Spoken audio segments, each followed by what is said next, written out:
Hello, I'm Rachel Jones for the Finance News Network. Joining me from Altech Chemicals is Managing Director Iggy Tan. Iggy, welcome back to the network. Thank you, Rachel. Thank you for having me. Now, first up, Iggy, can you remind us about your project and the aims of the company? Well, as you know, Rachel, Altech Chemicals is an Australian company. We're listed on the Australian Stock Exchange as well as the Frankfurt market. And our vision is to build a 4,500 tonne per annum high purity alumina plant. High purity alumina is aluminium oxide at 99.99% purity. And it's used in two growing sectors, the LED industry as well as the lithium battery industry. And if you can imagine LEDs and lithium batteries, you can also imagine the potential demand going forward. Absolutely. Now let's talk about your flagship HPA plant, starting with plant construction activities. So our deposit is in Western Australia. We have a kaolin deposit, which is the feedstock for our high purity alumina plant in Malaysia. So in the last year or so, we've completed the stage 1 and stage 2 construction of the Malaysian plant. And the reason we commenced the construction is essentially to de-risk the project. Like any greenfield site, there's always about a risk of getting onto the site with environmental permits, construction permits, and also understanding the ground conditions. So we managed to raise the money to commence that construction process, and we've now completed stage 2. Obviously, we're waiting for project finance, but what it does to us, it gives us a running start to the project when finance comes through. And what can you tell me about the Malaysian tax allowance approval? Well, we've recently announced that we have a 5 to 10 year tax-free window by the Malaysian government.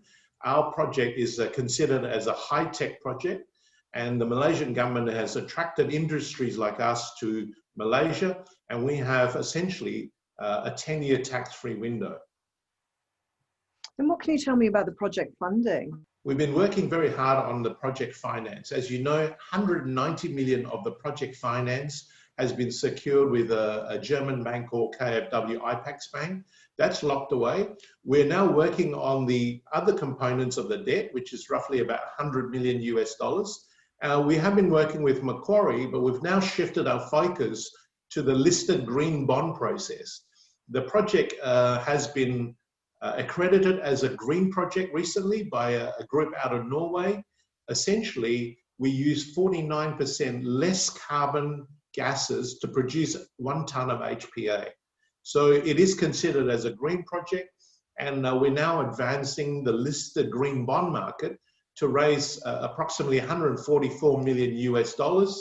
As you know, the listed green bond process is essentially a debt instrument, but it can be out to mums and dad investors, smaller funds, rather than 1 or 2 major debt providers. And Iggy, can you tell us about your European ambitions? We've decided that the next plant should be in Europe for certain reasons. The first one is that there's a 2020 CO2 emission levels in Europe.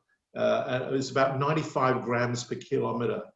And all car manufacturers in Europe, in order to meet that standard, half of their fleets have to be electric vehicles. And so what they have done is focus and retool some of their factories towards electric vehicles. And they also want all their materials for their EV being sourced from Europe.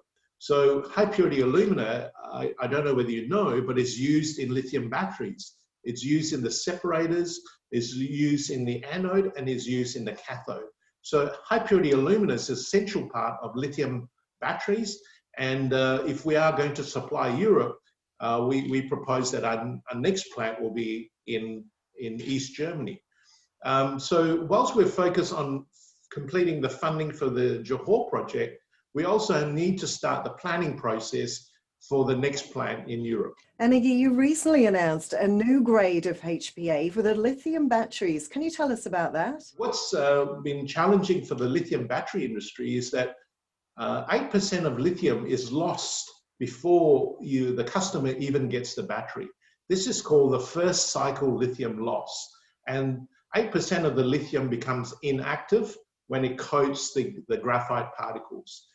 What our technology is that we are able to coat the graphite particles with high purity alumina, which stops that lithium loss. Now, if you have 8% of more lithium in the battery, your density of the battery is increased by 8%, or your cost of battery is reduced by 8%, which is a significant benefit.